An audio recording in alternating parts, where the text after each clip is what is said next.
یہ بہت سے پیشنٹ ہمارے پاس آتے ہیں ٹریٹمنٹ لینے کے لیے ہارٹ ڈیزیز کا، جو ڈائبیٹک ہوں یا نہ ہوں، مگر ان کو دے ہیو ٹو انڈرسٹینڈ کہ there is a certain limit جس میں ہم ایک میڈیسنز ان کو تجویز کر سکتے ہیں، مگر انہوں نے اپنا لائف سٹائل کو خود موڈیفائی کرنا ہے. جو لائف سٹائل وہ گزار رہے ہیں اس کو ان کو چینج کرنا پڑتا ہے. We always give them handouts آؤٹس، بکلیٹس دے دیتے ہیں جس کے اوپر سارا کچھ لکھا ہوتا ہے، اسٹارٹنگ فرام دا ڈائٹ. سب سے امپورٹنٹ ڈائٹ کا ہم ایک پورا ڈائٹ کا چارٹ بنا کے دیتے ہیں جس میں چکناہٹ والی چیزیں، میٹھی چیزیں نہیں کھانی، اینڈ ایک ریگولر پروگرام آف ایکسرسائز رکھنا ہے، واک کرنی ہے، جم جانا ہے.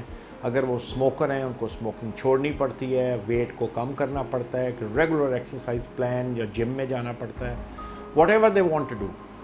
اگر وہ ہمارے ساتھ کوآپریٹ پیشنٹ نہ کرے اور صرف ہماری میڈیسن لیتا رہے اور باقی سب چیزیں ویسے ہی کنٹینیو کہ there is no point, he will end up again with ischemic heart disease. اس لیے we insist that non pharmacological ways, یعنی میڈیسن کے بغیر بھی بہت سی چیزیں کنٹرول کرنے والی ہوتی ہیں.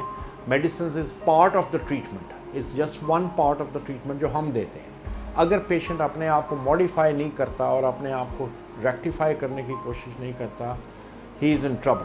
وہ دوبارہ اس کو ہارٹ کی پرابلم ہو سکتی ہے، نو میٹر وہ جون سی بھی میڈیسنز لے رہا ہے، مگر اگر یہ رسک فیکٹرز وہ کنٹرول نہیں کر سکتا، ہی از ان ٹربل اگین، اینڈ اس کو دوبارہ سے انجائنا یا ہارٹ اٹیک کا صورت اختیار ہو سکتی ہے.